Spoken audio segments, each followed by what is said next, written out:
You think this is some kind of joke, Mr. Hayes? The voice, sharp and laced with an icy impatience, cut through the humid summer air of the community meeting room. Eleanor Vance, the HOA president, stood at the head of the polished oak table, her meticulously styled silver hair catching the fluorescent light. She tapped a manicured finger on a stack of laminated photographs, each one a close-up of my roof. Because I assure you, violating architectural guidelines in this development is not a laughing matter, especially when we've already given you 3 warnings since you moved in last December. My jaw tightened. It's not a joke, Ms. Vance, and it's not a violation. My eyes swept over the semicircle of residents, a mix of curious stares and openly hostile glares. A few whispered. The woman next to Vance, a perpetually disapproving Janet Peterson, clutched a designer handbag like it was a shield against my alleged transgressions. This whole setup, the public shaming, felt designed to break me, to make me conform to their rigid, unspoken rules about who belonged here. I bought this house in December, a beautiful split level with a spacious yard, specifically because it was a project.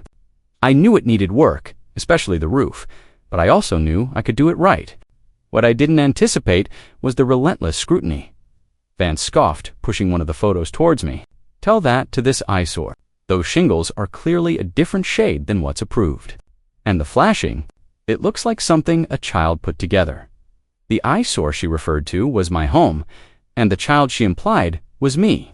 The photo zoomed in on the specific section of my roof I'd been working on over the past few weeks, specifically replacing a damaged valley and a few courses of shingles that had been badly compromised by the heavy winter storms that swept through in January. The original roof was old, probably 25 years at least, and the dark gray shingles were showing their age. My plan was to replace the entire roof eventually, but I had started with the worst sections first.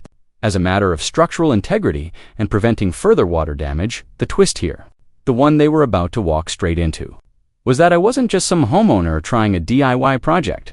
I was actually a licensed and insured roofing contractor with over 15 years of experience running a successful business called Peak Performance Roofing. I had designed and overseen the installation of hundreds of roofs, from residential homes to commercial buildings, each one built to exceed industry standards. My truck, parked discreetly out of sight around the corner, even had my company logo emblazoned on the side. The irony of being lectured by an HOA president about roofing aesthetics when my entire livelihood depended on understanding and implementing best practices was a bitter pill. But I held my tongue, letting them dig their own hole deeper. This wasn't about a simple shingle color dispute. It was about something far more personal for Vance, and I was starting to see the outlines of her hidden bias. It felt like a subtle but constant undermining, an attempt to make me feel unwelcome since the day I moved in during the chilly days of early December. This current confrontation was just another escalation, a public display of power.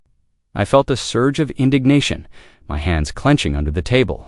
This was far from a courtroom, but the feeling of being judged and railroaded was identical.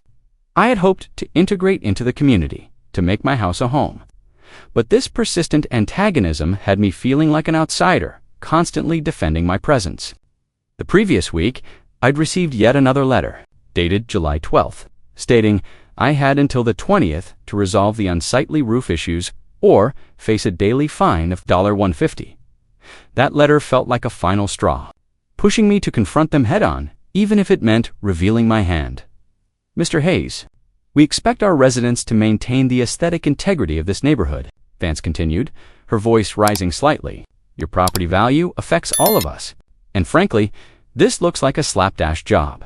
It doesn't conform to the approved dark gray architectural shingle standard. Section 4.c.ii of the bylaws is quite clear on that. She pointed to a framed copy of the bylaws on the wall, as if to underscore the unassailable authority of her position. I forced myself to remain calm. Ms. Vance, what you're looking at is a temporary patch. The roof was in terrible shape. There was significant water damage from last winter's ice dams, particularly near the north-facing valley. I had to address it immediately to prevent further interior damage. As for the color, the new shingles are dark gray architectural shingles. They just haven't weathered yet to match the older, faded ones. I leaned forward slightly. And the flashing, it's a custom-bent, seamless aluminum flashing. installed with proper ice and water shield underneath, designed to last for decades, far superior to anything on the rest of the roof, or frankly, on most houses in this development. A low murmur rippled through the room. Vance's eyes narrowed, a flicker of something annoyance perhaps, or a hint of surprise crossing her face. Superior or not, Mr. Hayes, it doesn't match. And that's the issue. We require uniformity. We even have a preferred vendor list for major exterior work to ensure consistency. Did you consult it? No, I did not consult your preferred vendor list, I stated, my voice steady. Because I don't need to. I am a preferred vendor. In fact, I'm a Class A licensed and insured roofing contractor in this state. My company, Peak Performance Roofing, has an A rating with the Better Business Bureau. The work I'm doing on my roof, even the temporary patch you're so concerned about, meets and often exceeds every industry standard and building code. The silence that followed was thick enough to cut with a knife. Faces around the table went from indignant to stunned. Janet Peterson's mouth hung slightly open. Eleanor Vance, usually so composed, visibly faltered. Her gaze dropped to the photographs again, then snapped back to me, her usual bravado replaced by something akin to disbelief. The casual disrespect she'd shown, the profiling, the assumption that I was some ignorant homeowner cutting corners, it all bounced back on her in that moment. The summer night outside was growing dim, but the tension in the room remained palpable, a storm brewing that was far from over. Section 2. The escalation in the air in the community meeting room had shifted. The initial smug confidence of Eleanor Vance and her allies replaced by an uncomfortable hush. My revelation hung in the air, an unexpected wrench thrown into their well-oiled machine of community control. Vance, recovering quickly, tapped her pen on the table, a nervous habit. A licensed contractor, she repeated, her voice now lacking its earlier conviction. Why wasn't this disclosed, Mr. Hayes? This is hardly standard procedure for a homeowner. It's my house, Ms. Vance, I countered, my voice firm, and I'm performing work on it, as any homeowner might. The difference is, I happen to possess a professional license and expertise in the field. I wasn't aware I needed to submit my resume to the HOA every time I picked up a hammer. I leaned back in my chair, watching the varied reactions. Some residents looked intrigued, others still skeptical, but many seemed genuinely taken aback. This wasn't the easy victory Vance had anticipated. Janet Peterson, ever Vance's echo, chimed in, but the appearance, it still doesn't match the rest of the roof. It looks mismatched. That's a clear violation. Licensed or not, it will match. Eventually, I explained, trying to keep my patience. As I said, it's a temporary patch. The entire roof needs replacement. My plan, which I was going to submit to the architectural committee next month, was to replace the entire roof with equality architectural shingles, in a very similar dark gray color, from a reputable manufacturer like GAF or CERT. The cost for a full replacement, for a roof of this size, would be upwards of $25,000. Not including the gutters and fascia, I'm also planning to update. I paused, but I had to address the immediate damage first. Would you rather I let the structural integrity of my home compromise itself, potentially leading to far more expensive issues for me and a greater eyesore for the neighborhood? Vance cleared her throat. We understand the need for repairs, Mr. Hayes, but the procedure is to submit an architectural review application before beginning work, detailing the scope, materials, and timeline. You did none of that. You simply started tearing up your roof in the middle of April. Then continued in July after receiving our initial warning letters, dated April 15th and May 20th. The initial work in April was emergency remediation, I stated. There was active leaking into the attic after a late spring storm, and the original flashing around the chimney was completely deteriorated. I fixed it. As for the July work, that was the valley replacement. I received your letter dated July 12th, stating I had until July 20th to resolve the unsightly issues. I'm here to discuss that resolution now. The atmosphere in the room was thick with unspoken tension. I knew this wasn't just about shingles. There was an underlying current, a sense of otherness that I had felt since moving into this affluent, predominantly older community. I was younger, I was a working professional who got his hands dirty, and I had bought a house that, to them, was clearly a thing. It felt like I was being judged not just by the state of my roof, but by a perceived lack of respect for their established norms. their unspoken class divisions. This was the systemic injustice, the subtle profiling I was fighting. Vance, I suspected, harbored a hidden personal conflict or bias that was fueling her relentless pursuit. Perhaps my arrival challenged her vision of a perfect uniform community. Or maybe it was something even more petty, like a past dispute with a contractor. "So, what is your proposed resolution, Mr. Hayes?" Vance finally asked, her tone still wary but less aggressive. She was clearly trying to regain control of the narrative, to steer it back to a process she understood. "My resolution," I said, looking her directly in the eye, "is to continue the work properly. I've already done the emergency repairs. The next phase, which would be the complete roof replacement, will be done to the highest standards. I'll submit a detailed architectural review application, with specifications, samples, and my company's credentials, showing the chosen materials are well within the approved dark gray architectural shingle guidelines. I expect the committee to approve it, given my professional standing." A few more whispers erupted. This was a direct challenge to their authority, but one backed by undeniable expertise. It felt good to finally use my knowledge against their baseless accusations. Furthermore, I added, I expect the HOA to retract all warnings and fines issued regarding my roof. They were based on a misunderstanding of the work being done and a clear lack of professional assessment. If the HOA chooses to continue to dispute the quality or compliance of my professional work, then I will have no choice but to consider legal counsel regarding harassment and potential defamation. The word legal counsel hung in the air, a stark contrast to the initial, casual tone of the meeting. Vance's face paled slightly. This was no longer just a homeowner dispute.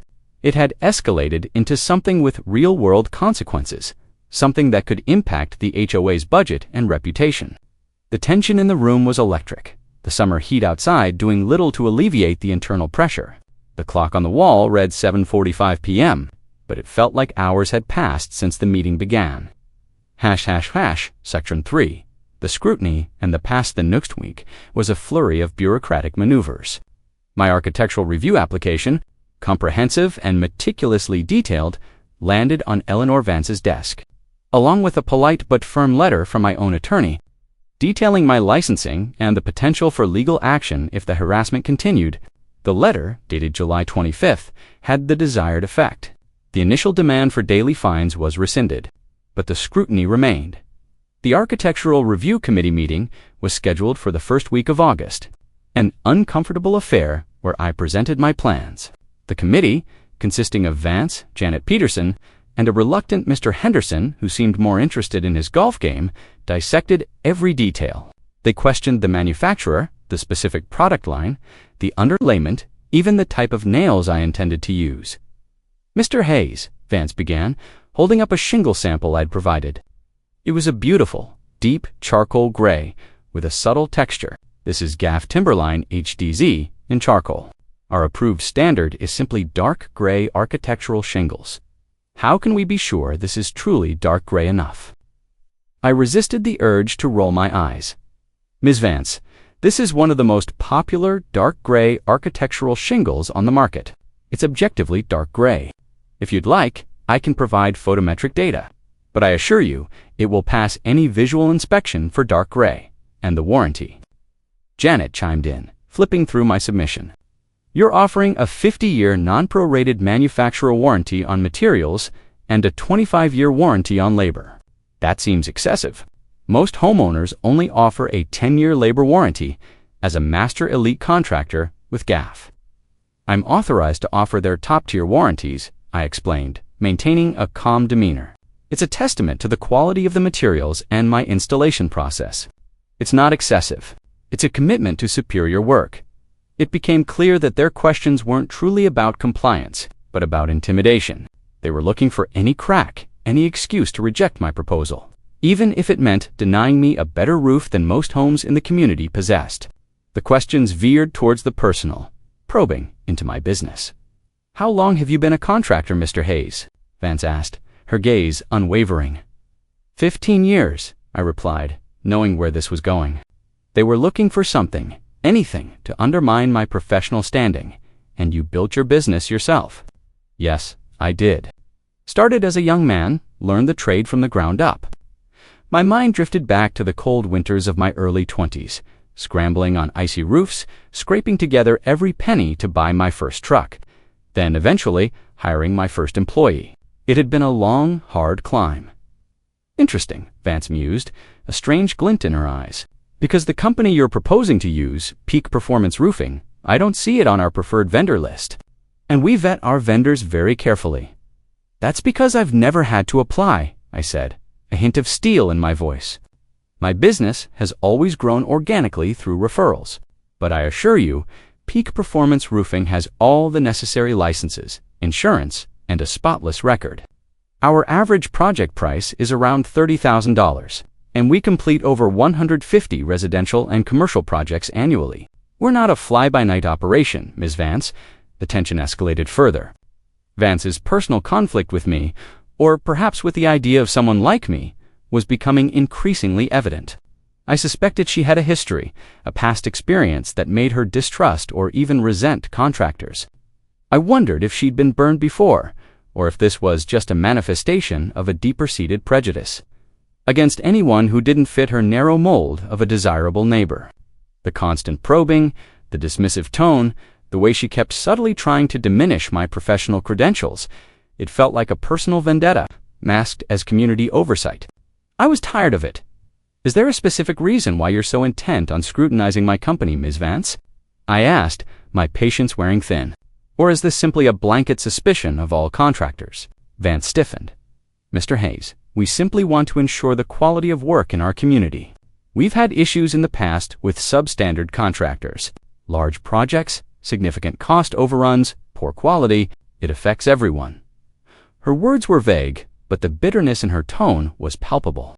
It confirmed my suspicion. There was a personal history here.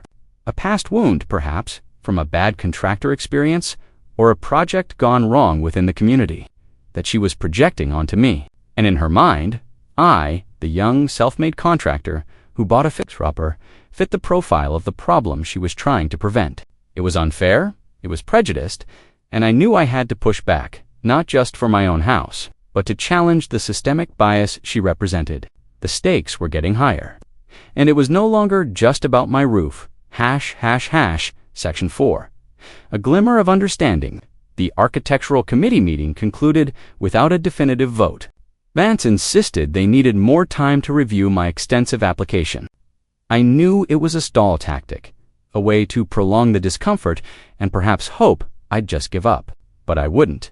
My attorney was already drafting a stronger letter, dated August 5th, emphasizing the unreasonable delay and potential for discrimination. While Vance remained intractable, a small crack appeared in their united front. Mr. Henderson, the committee member who seemed perpetually on the verge of falling asleep, approached me after the meeting. He was a retired engineer, a quiet man who rarely spoke. Mr. Hayes, he said, his voice raspy, I just wanted to say your plans are very thorough, very professional. I've built a few things in my time, and I can tell good work. He glanced around conspiratorially as if afraid Vance might overhear. My roof is getting on, probably about 20 years old. I'll need to think about replacing it in the next year or two. He then chuckled softly. 50-year warranty, you say? That's impressive. A glimmer of understanding. A potential ally. Yes, sir, I replied, a small smile finally breaking through my frustration. That's standard for our premium installations. Well, he said, adjusting his glasses, I'll keep that in mind. And don't you worry about Eleanor. She means well, but she can be particular, especially about contractors. Had a very bad experience about 10 years back with her own roof. Real nightmare. Shoddy work, vanished with a big down payment. Cost her a small fortune to fix it right, apparently. In the middle of winter, too. Snow and ice everywhere. He shook his head. Made her very wary of anyone in your line of work. The revelation landed with the quiet force of a seismic shift. This was it. The hidden personal conflict, the source of Vance's bias. A bad contractor experience a decade ago, in the middle of winter, had soured her completely. It wasn't about me, not really. It was about her past, her trauma, projected onto my every move. It didn't excuse her behavior, but it explained it. It gave me a new angle, a way to approach this that wasn't just about bylaws and legal threats. but about understanding and perhaps even empathy. I thanked Mr. Henderson. This wasn't just a battle over my roof. It was a chance to challenge Vance's deeply ingrained prejudice, to show her that not all contractors were the ones who had wronged her. It was an opportunity to bridge a divide, to fight the systemic injustice of judging an entire profession based on one bad actor. The heat of summer still permeated everything, but a colder, more strategic part of my mind began to work, formulating a plan that would expose the truth and perhaps even begin to heal old wounds. Section 5. The confrontation and the evidence. The next step was to confront Vance directly, but not in an accusatory way. I needed to bypass her defenses to show her that I wasn't the contractor who had hurt her. I decided against another formal meeting. Instead, I waited for her to be alone, which happened one early September evening as she was tending her prize-winning rose bushes in her meticulously maintained front yard. The air was still warm, but a hint of autumn coolness was starting to creep in. "Ms. Vance," I said, approaching her fence line. She startled, dropping her pruning shears. "Mr. Hayes," she replied, her voice taut, recovering quickly. "Is there a problem? Have you finally decided to use the approved shingles?" "No," I said, holding up a hand. "I just wanted to talk. Not about the HOA, not about bylaws, just human to human, if that's possible." She eyed me suspiciously, but something in my tone must have disarmed her slightly. She leaned against the fence, her gardening gloves still on. "Mr. Henderson told me about what happened to your roof 10 years ago," I began, choosing my words carefully. "The shoddy work, the down payment, the winter storm. I'm truly sorry you went through that. It's a disgrace to our profession when people like that tarnish our reputation." Her guard visibly dropped. Her shoulders slumped slightly. The mention of her specific trauma, the details of which I'd pieced together from Mr. Henderson's vague account, caught her off guard. She looked at me, really looked at me, for the first time. The mask of the imperious HOA president slipped, revealing a flicker of vulnerability. Of old pain.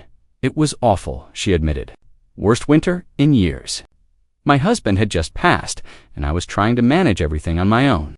This contractor, he seemed so charming, gave me a great price, a big discount if I paid half up front, and then he just vanished after a few days of half-hearted work.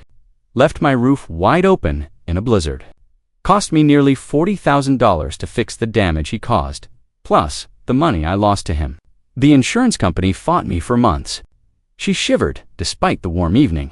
I swore I'd never let something like that happen in this community again. This was it. The turning point. "I understand, Ms. Vance," I said gently, "but not all contractors are like that. My company, Peak Performance Roofing, we pride ourselves on integrity and quality. We're licensed, bonded, insured, and we stand by our work. We've been in business for 15 years, never had a single complaint filed with the state board, and our reviews are impeccable." I pulled out my phone. "Here, I want to show you something, not just my company website, but my personal license information, all my certifications, and a few testimonials from clients who were in similar situations as you were, burned by bad contractors, then came to us for a proper fix." I handed her my phone, displaying a page with my class, a contractor license number prominently displayed, along with links to my company's online reviews and a short video testimonial from a client who had praise for my team's exceptional work. She took it, her fingers hesitant as she scrolled through the information. Her eyes widened as she saw the sheer volume of positive feedback, the detailed explanations of my company's ethical practices, and the professional certifications that confirmed my expertise. The evidence previously overlooked because of her bias and my refusal to volunteer it prematurely now shattered her assumptions. "You're really that good," she murmured, almost to herself. She paused on a video of a complex commercial roofing project showcasing the precision and scale of my team's work. "And you have all these certifications, a master elite contractor." I didn't even know that was a thing. "It is," I confirmed.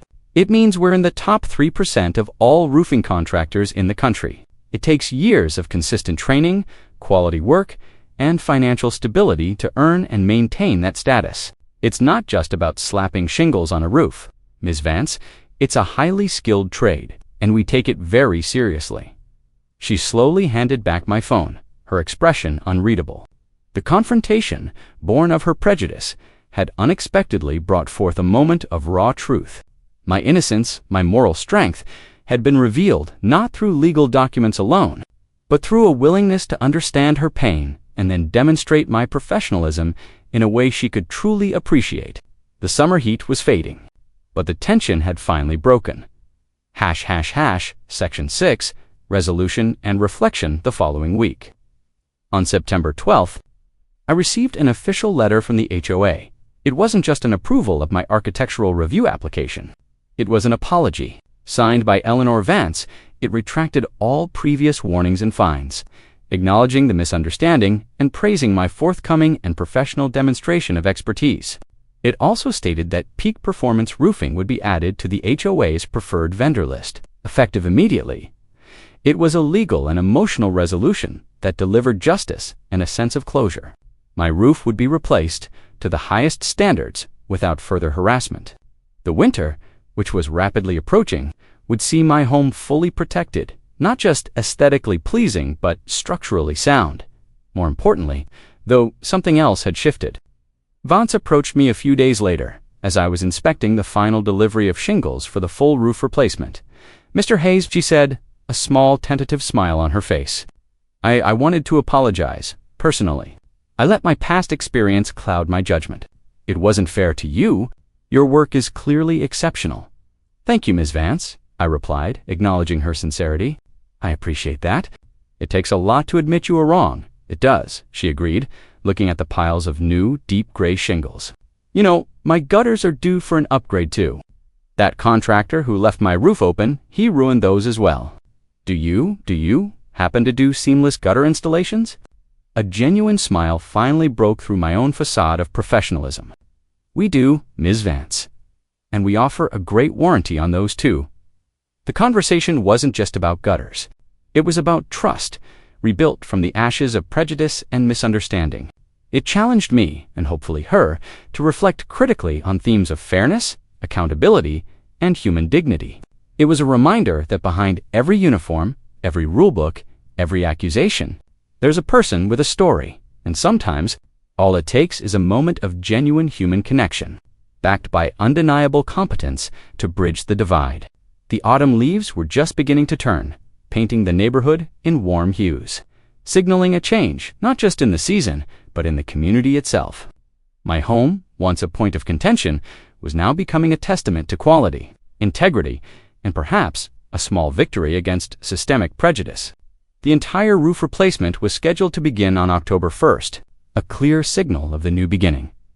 Generating part 2 of 2. The crisp autumn air carried the scent of turning leaves and wood smoke as October 1st dawned. My team arrived punctually, their branded trucks, clean and gleaming, lining the street outside my home. The entire neighborhood seemed to hold its breath. Residents emerged from their homes, some with coffee cups in hand, to watch the spectacle unfold. It wasn't just a roof replacement. It was a public performance, a testament to the new understanding that had been forged. Eleanor Vance was among the first onlookers, standing a respectful distance from the flurry of activity, her gaze fixed not on me, but on the meticulous preparations. My crew foreman, a seasoned veteran named Marcus, conducted a pre-job safety briefing. His voice clear and authoritative, outlining the day's tasks, safety protocols, and the expected timeline. Hayes had arrived on time, his crew were professional, and the site was being prepped with an efficiency that spoke volumes. The transformation from skeptical observer to curious admirer was subtle but undeniable on Vance's face. I greeted her with a nod, a small smile playing on my lips. "Morning, Ms. Vance. Ready for the grand reveal." She offered a genuine smile in return, a rare sight. "Morning, Mr. Hayes. I confess, I'm quite impressed by the organization. It's refreshing." The work began with the rhythmic thud of tear-off. Shingles, old and faded, were carefully removed, collected in a specialized refuse trailer to minimize debris. My team worked with practiced synchronization, a ballet of efficiency. Tarps protected the landscaping. Magnet sweeps ensured no nails were left behind. And constant communication kept everyone safe and productive. As the old roof came off, the underlying decking was inspected for any hidden damage, a crucial step often overlooked by less scrupulous contractors. We found a few soft spots, indicative of past leaks, which were promptly replaced. This diligence wasn't just good practice. It was an unspoken demonstration of integrity, a silent rebuttal to Vance's past trauma. Word quickly spread through the neighborhood. Mr. Henderson stopped by, watching the work with a knowing smile. "See? Told you he was good. Look at that flashing detail around the chimney. Nobody pays attention to that anymore." He gave me a thumbs up. Other residents, who had once eyed me with suspicion, now approached with genuine questions, their curiosity outweighing their initial judgment. "What kind of shingles are those, Mr. Hayes? How long does a roof like this usually take?" "My son-in-law's roof needs doing. Do you travel far?" I answered each question patiently, my team continuing their work seamlessly around me. It felt like the walls around my home and around me were slowly crumbling as the new underlayment was rolled out, a synthetic barrier superior to traditional felt paper and the first courses of GAF timberline. HDZ charcoal shingles were precisely laid. The quality of the materials and the craftsmanship became undeniable. The deep, rich gray of the new shingles, coupled with their architectural dimension, instantly elevated the curb appeal of my home. It wasn't just a repair, it was an upgrade, a statement. 3 days later, the main roof was complete. The transformation was striking. My home, once a point of contention, now stood proud. Its new roof a testament to quality and a beacon of renewed community spirit. The crew meticulously cleaned the site, leaving it immaculate. Vance came over again, this time with a plate of homemade cookies. "Mr. Hayes," she said, her voice soft, "it's truly beautiful. More than I could have imagined. And the way your team worked, I watched them from my window. They are true professionals." She looked around at the now pristine yard.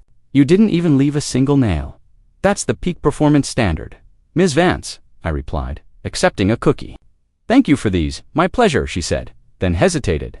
"About those gutters, would you be willing to give me an estimate?" "I'd be happy to," I responded. "I'll have one of my project managers swing by tomorrow morning." This was more than just a potential job. It was a clear sign of full acceptance, of trust earned. But the real work, the deeper impact, was still unfolding. The following weeks brought a steady trickle of inquiries. Mr. Henderson was indeed serious about his roof replacement, and after a thorough consultation, he signed a contract with Peak Performance Roofing, specifically requesting my personal oversight. Word of mouth in a close-knit community like this was powerful. Janet Peterson, after seeing Henderson's meticulous new roof and hearing his glowing reviews, even sheepishly approached me at the community mailbox. "Mr. Hayes," she began, a rare blush creeping up her neck, "I have to admit, I was wrong about you. The work on your house, and now Mr. Henderson's, it's truly impeccable. My son-in-law is thinking of having his roof done. Would you mind if I passed on your company's information?" "Not at all, Ms. Peterson," I said, handing her a business card. "We'd be happy to provide an estimate." The initial antagonism had dissipated, replaced by a genuine curiosity and, for many, a newfound respect. My home, once singled out as an eyesore, became an example of superior craftsmanship, indirectly raising the standard for the entire development. The transformation was more than aesthetic. It was social. I no longer felt like an outsider. Neighbors waved, stopped to chat, and recognized me not as the guy with the problem roof, but as the roofer, and an expert at that. Eleanor Vance's gutters were replaced by my team in late October. She insisted on personally overseeing the project. A quiet observer, her earlier wariness completely gone. She peppered my project manager with questions, not of suspicion, but of genuine interest in the materials and methods. When the job was done, she wrote a glowing testimonial for my company, detailing her initial prejudices and how my integrity and professionalism had completely changed her perspective. She even included a photograph of her perfectly aligned new gutters. This testimonial, coming from the notoriously particular HOA president, became a powerful marketing tool for Peak Performance Roofing, particularly for clients seeking peace of mind after past negative experiences. The annual HOA meeting in early December, almost a year after I first moved in, was a stark contrast to the initial confrontation. My roof, now weathered slightly and perfectly integrated, was no longer a topic of discussion. Instead, Eleanor Vance, in her presidential address, lauded the community's commitment to quality and announced the addition of Peak Performance Roofing to their exclusive preferred vendor list. She spoke passionately about the importance of vetting contractors, but with a new emphasis on genuine qualifications and integrity rather than just superficial conformity. She even shared briefly and discreetly how a past negative experience had shaped her stringent views, and how working with me had helped her to see things differently. Her words were a quiet, public acknowledgement of her own growth, a silent apology to me and to the community she served. Later that evening, after the meeting, Vance approached me, a glass of punch in her hand. "Mr. Hayes," she began, a soft smile on her face, "I wanted to let you know, our neighborhood has been chosen to host this year's annual Lights of Winter Festival. We're planning a community potluck and a caroling event. I was wondering, since your company has been so helpful, if you'd be interested in contributing, perhaps helping with some of the lighting installations." It was a small gesture, but its significance was immense. It wasn't about my roof anymore. It was about me, David Hayes, being invited to participate, to contribute to the community's shared joy. It was an invitation to belong, truly belong. "I'd be honored, Ms. Vance," I replied, a genuine warmth spreading through me. "Just let me know what you need." The following weeks were filled with a different kind of project. My crew, usually installing shingles, now strung festive lights, draped garlands, and helped residents decorate for the festival. I found myself chatting with neighbors, sharing stories, and even accepting invitations for coffee. The frosty barrier that had initially stood between me and the community had melted, replaced by genuine connection. The Lights of Winter Festival was a resounding success. The neighborhood, shimmering under a canopy of twinkling lights, felt vibrant and alive. As I stood with Eleanor Vance, Mr. Henderson, and even a smiling Janet Peterson, watching children laugh and carols fill the night air, I reflected on the journey. It had started with a single mismatched shingle, a symbol of potential conflict and systemic bias. But through patience, professionalism, and a willingness to understand, it had become a catalyst for change, a bridge built between people and perceptions. My home, nestled among the brightly lit houses, was more than just a structure with a new roof. It was a foundation for a new beginning, a testament to the power of human connection, and a quiet victory against the subtle prejudices that often divide us. The winter wind carried the scent of pine and cinnamon, but it also carried a sense of belonging, a feeling that, finally, I was home. My business thrived, thanks in no small part to the positive word of mouth and the official HOA endorsement. Leading to several major projects within the development and beyond, I was no longer just a contractor. I was an integral part of the community, actively contributing to its vibrancy and challenging outdated notions of who belongs. The experience had not only solidified my professional standing, but had also deepened my understanding of human nature, reminding me that empathy and clear communication, when backed by unwavering integrity, could truly overcome any divide.